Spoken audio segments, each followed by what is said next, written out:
पिछले एपिसोड में हम लोगों ने देखा था कि वांग लेन किसी दूसरी जगह पर गिर गया था, जिसकी बार यहाँ से ये एपिसोड स्टार्ट होता है। तो इस एपिसोड की स्टार्टिंग में हम वांग लिंग को देखते हैं। उसे सामने वही फाल दिखाई देता है, जिसे देखकर वो एकदम हैरान हो जाता है कि आखिर ये फाल यहाँ पर कैसे आया और उस फाल के अंदर फोर्स क्या है, ये क्या चीज हो सकती है। और जैसे वो उस फाल को हाथ लगाता है, वो उस फाल की मिस्टीरियस दुनिया में फंस जाता है, जाकर वो हैरान था कि आखिर कौन सी दुनिया हो सकती है। तब उसके सामने शीतो की स्पिरिट आती है, जो वांग से कहते हैं आखिर कोई इंसान मेरे इस स्पिरिचुअल वर्ल्ड के अंदर आया है। पिछले में हजारों सालों से किसी एक इंसान के इंतजार कर रहा था जो इस वर्ल्ड के अंदर आ सके, जिसके बाद मैं अपनी स्पिरिट उसके अंदर ट्रांसफर कर दूंगा और इस हिसाब से मेरे पास मेरी पावर दोबारा वापस आ जाएगी। जिसके और वो वांग के अंदर घुसने की कोशिश करता है ताकि उसकी बॉडी भी अपना कंट्रोल कर सके, लेकिन वो सीधा उसकी बॉडी से आर पार हो जाता है। ये देखकर वो एकदम हैरान था कि आखिर ये कैसे हो सकता है। ये वांग तो बिल्कुल एक नॉर्मल इंसान है, लेकिन तब भी इसके अंदर मेरी स्पिरिट क्यों नहीं जा रही। वो कई बार घुसने की कोशिश करता, लेकिन हर बार नाकाम ही रहता है।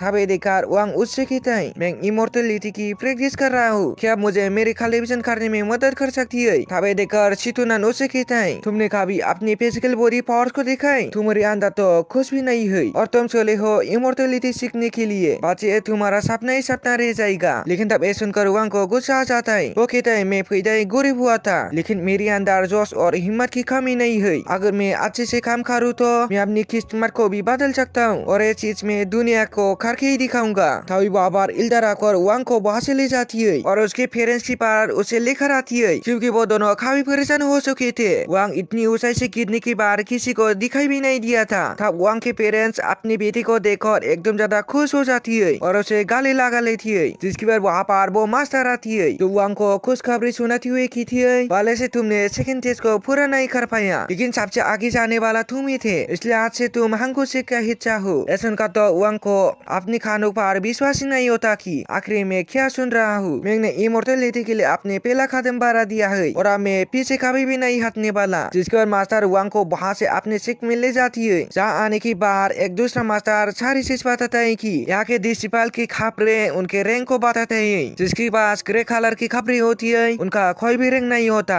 जिसके पास येलो कलर की खबरें होती है वो सेकंड रैंक पर आती है और उनके पास रेड कलर की होती है वो से भी ज्यादा आगे फर्स्ट रैंक पर आती है। और लास्ट में होता है व्हाइट कलर की खबरें, जिसके बाद तुम एक मास्टर या उसे क्लोज लेवल में पहुंच सकते हो, लेकिन व्हाइट कलर के खबरों में पहुंचने के लिए तुम्हें बहुत ही ज्यादा मेहनत करने की जरूरत पड़ेगी। जिसके बाद वो मास्टर वांग को हॉस्टल में लेकर आती है, जहाँ पर नई आई हुई सारे डिसेबल को रखा जाता है। हॉस्टल में आने के बाद वांग को बार और भी कई सारे डिसेबल दिखाई देती है, तो सभी हंसी मजाक कर रहे थे। तब हॉस्टल का मास्टर सभी को उनका बेस देता है, जिसमें कल उन्हें क्या काम करना होगा इसके बारे में लिखा होता है। हॉस्टल का मास्टर सभी को ऐसे चेतावनी देता है कि अगर किसी ने भी अपना काम पूरा नहीं किया तो मैं इसकी शिकायत इल्दर से करूंगा और वो सीधे सीधे तुम्हें हंकू शेख से बाहर निकल कर फेंक देगा। इसलिए जिसके पास जो काम है उसे वो काम पूरा करना होगा। तब अगला दिन आ जाता है जहाँ वांग को एक काम मिला होता है कि उसे एक छोटी सी बाल्टी से बड़े बड़े कई सारे ड्रम को भरना होगा, जो काम बिल्कुल इम्पॉसिबल के बराबर है। लेकिन तब भी वांग इस काम को करने के लिए तैयार हो जाता है। तो इस काम को करते हुए उसके हाथ में छाले फट जाती है, जिस वजह से वो काफी ज्यादा थक गया होता है। तब वो एक बाल्टी पानी के अंदर उस म्यूजिकल फल को रख देता है और जिसे उसके अंदर हाथ डालता है उसके हाथ से सारे के सारे जले ठीक हो जाती है और जिसके बाद वो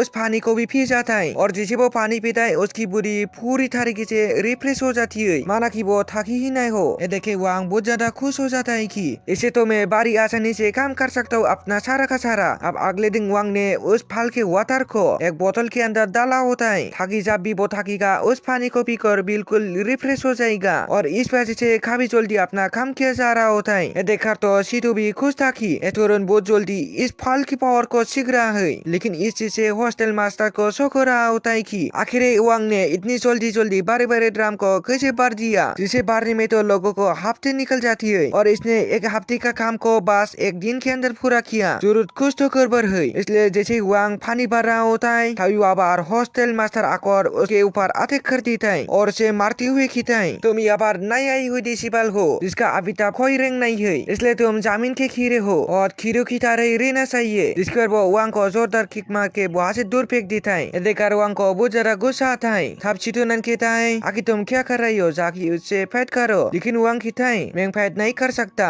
अगर मैंने हॉस्टल मास्टर को कुछ भी किया तो उसकी शिकायत वो इल्डर को बता देगा, जिस वजह से मुझे शिक से बाहर निकल दिया जाएगा। इसलिए मैं हॉस्टल मास्टर के साथ कुछ भी नहीं कर सकता। तब ये बात सुनकर चिटुना उसे कहता है, तो ठीक है, अब मैं ही तुम्हें अच्छे से कलेक्शन करना सिखाऊंगा, जिस वजह से तुम्हारे पास थोड़ी तो पावर आएगी ताकि तुम किसी भी मुसीबत में अपना बचाव कर सको। जिसके बाद वो उसे साथ अलग अलग एलिमेंट्स की पावर्स के बारे में बताने लगता है, जिसमें वाटर, फायर, विंड और ऐसी ग्रेविटी करके कई सारे टेक्निक होती है। उन सभी एलिमेंट्स को वांग को सीखना होगा, जिसके बाद वो काफी ज्यादा पावरफुल बन जाएगा। तब वांग सबसे पहले ग्रेविटी एलिमेंट को सीखने की कोशिश करता है। अगर इसी वो सीख गया तो वो दूर से भी किसी भी चीज को उठाकर सीधा अपने हाथ में ला सकता है, या किसी और चीज को दूर से ही हवा में उठाकर खाई और फेंक सकता है। अब कुछ दिन बाद एक मास्टर आती है जो कि येलो कपड़े वाले डिसेबल के मास्टर थे, और वो यहाँ पर वांग का बाकी सारे डिसेबल में से किसी एक को सुनने ही होती है ताकि वो उसे अपना डिसेबल बना सके, और जो भी यहाँ का डिसेबल बनेगा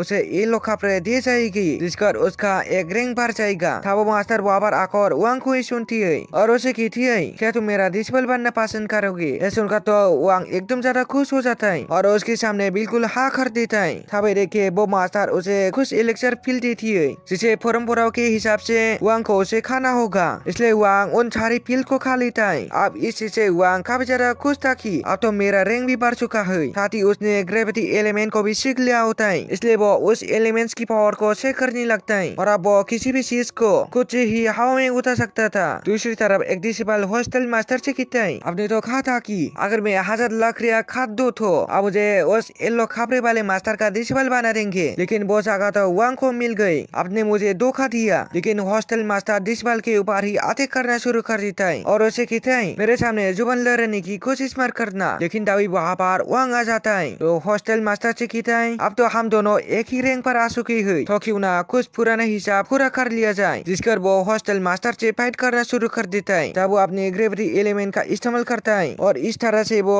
काफी बढ़िया तरीके से हॉस्टल मास्टर की पिटाई किया जा रहा था। हॉस्टल मास्टर तो ये देखकर हैरान रहता है कि आखिर इसके पास इतनी पावर्स कैसे आ गई। जिस पर वांग हॉस्टल मास्टर की खूब पिटाई करता है, और जैसे उस डिसेबल को मौका मिलता है, पीछे से वो एक खंजर सीधा हॉस्टल मास्टर के अंदर ही घुसा देती है, और इसके ऊपर इतना वार करते है कि आखिरकार हॉस्टल मास्टर वही पर ही मारा जाता है। जो सीन दिखाती ही ये एपिसोड भी यहीं पर एंड हो जाता है। दोस्तों, अगर आप लोगों को एक्सप्लेनेशन पसंद है तो वीडियो को लाइक कर दे। अगर तुम लोगों ने अभी तक भी चैनल को सब्सक्राइब नहीं किया तो चैनल को भी सब्सक्राइब कर देना, और वीडियो कैसा लगी कमेंट करके जरूर से बता देना। Thanks for watching.